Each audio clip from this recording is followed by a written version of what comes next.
반갑습니다. 모두다 행정사 송범석 대표입니다. 오늘도 저희 카페 게시판에 남겨주신 글들 답변 드리면서 영상 촬영하도록 하겠습니다. 자, 먼저 AYKJ8518님 2달 전 음주운전 단속에 걸려서 3아웃 되셨습니다. 오늘 약식 명령으로 벌금 1,000만 원이 나왔다고 하시는데요. 부채가 1억이 넘고 사모님께서 우울증, 조울증 등을 앓고 있어서 입퇴원 확인서 등 벌금 감경을 위해서 서류를 넣으신 것 같습니다. 많은 분들이 의외로 이걸 좀 간과하시는데 사모님을 어떻게 입증을 하겠습니까? 그죠? 가족관계 증명서하고 그다음에 주민등록 등본을 갖다가 두 개를 같이 넣어주시면 이 사람과 내가 배우자 관계다라는 걸 입증이 돼요. 또는 혼인관계 증명서라는 게 있습니다. 그래서 내가 부양가족에 대한 부분들을 증명을 하실 거면은 반드시 3개의 서류가 들어가야 됩니다. 그래서 이 경우에는 이제 사모님에 대한 거를 집중을 해야 되기 때문에 혼인관계 증명서, 가족관계 증명서, 주민등록 등본과 그다음에 각종 진단서 같은 것들을 넣어주시면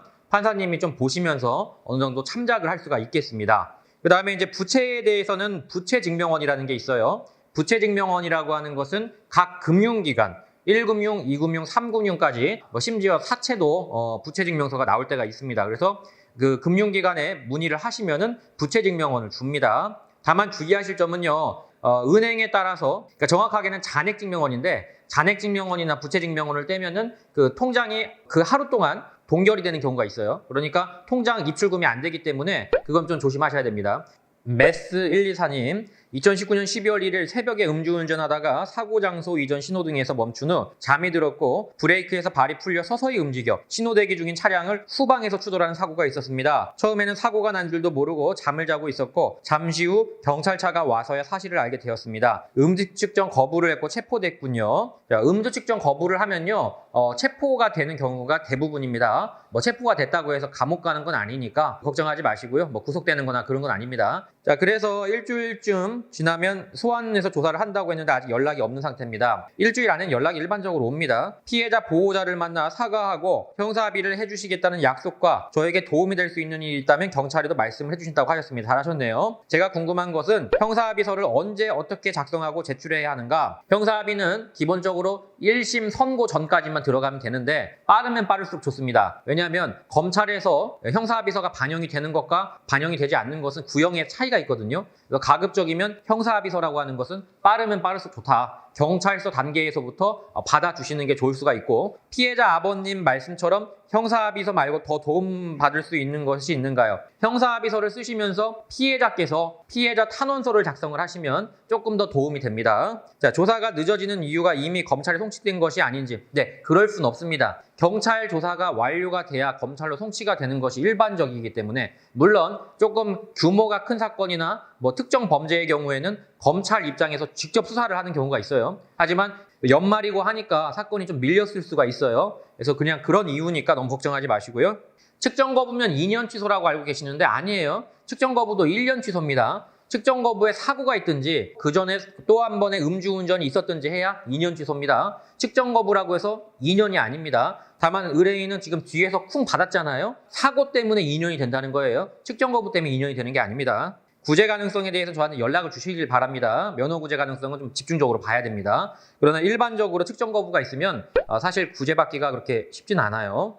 자, 한둥이님 크리스마스 이브에 질문 남겨주셨고요. 상대방이 병원에 입원해 있는 이유로 피해자 진술을 미루고 있는 상태입니다. 그 전에 합의를 봤으면 좋겠다고 연락이 오고 가고 있습니다. 반성문, 탄원서, 대리운전 내역서, 음주운전 근절 서약서, 면책금 400만 원 보험 접수한 상태고 형사합의만 못 보고 있는 상태입니다. 자, 면책금 400만 원을 냈다는 것은 일단 민사합의는 종결이 됐다는 거죠. 형사합의만 남아있는 상태네요. 합의금이 현재 사정이 되지 않아 깎아달라고 하고 있는 상태입니다. 초범이고 전과가 없어서 구속은 아니다. 요즘 인피는 기본 집행유예 실형인 것 같아 너무 겁이 납니다. 음주수치 0.186의 상대 전치 6주면은 벌금으로 끝날 사안은 아닌 것 같습니다. 제가 봤을 때 이거는 합의가 안 되면 적어도 집행유예 정도 나오기 때문에 조금 긴장하시면서 방어권 행사를 하셔야 할 것 같아요. 적어도 이제 그 변호사 선임이라든지 아니면 공탁이라든지 이런 것들 좀 알아보셔야 할 것 같습니다. 제가 볼 때 상황이 좋진 않네요, 지금 보니까. 고성거진님, 제가 좀 전에 음주운전으로 적발됐습니다. 나이는 64세, 음주운전 처음이고 농도가 0.031, 벌금은 300만 원 정도 나올 것 같습니다. 면허 정지는 100일입니다. 교육받으시면 50일로 감경이 되는데 지금 농도가 굉장히 낮죠. 초범이고 사고가 없고 이 정도면 기소유예 확률 좀 있습니다. 검찰청에다가 의견서를 넣으셔서 기소유예에 대한 것들을 좀 탐구를 해보시는 게 좋을 것 같습니다. 기소유예가 나오면은 면허가 풀리고 벌금이 나오지 않는다. 자, 마지막으로 구렉사장님까지 보겠습니다. 혈중 알코올 농도 0.099%로 음주 사고가 났습니다. 벌금이 최소 1,000만 원부터 시작한다. 네, 사고가 있는 경우에는 최소 1,000만 원부터가 맞아요. 부상이 경미하면 윤창호법이 아닌 5년 이하, 구금 2천만 원 이하에 해당되는 법 처벌을 받는다던데 일반적으로 경미한 사안에 있어서는 특정범죄 가중처벌법을 적용을 하지 않습니다. 특정범죄 가중처벌법 밑에 있는 교통사고 처리특례법을 많이 적용을 하고요. 통상적으로 교통사고 처리특례법을 적용을 하는 경우에는 벌금이 대략 1,000만 원 정도 왔다 갔다 하고 있습니다. 물론 이제 교통사고 처리특례법은 2천만 원 이하로 써 있기 때문에 얼마가 나올지는 알 수가 없어요. 왜? 100만 원도 2천만 원 미만이고 1,900만 원도 2천만 원 미만이거든요. 경미한 사고에 있어서는 교통사고 처리특례법이 들어가면은 1,000만 원 정도가 나온다. 자, 오늘 여기까지 영상 보내드렸고요. 항상 구독과 좋아요 눌러주시면 많이 도움이 됩니다. 언제든지 궁금한 게 있으시면 저희 카페나 유튜브 게시판에 올려주시면 감사하겠습니다. 여기까지 송범석 대표였습니다. 감사합니다.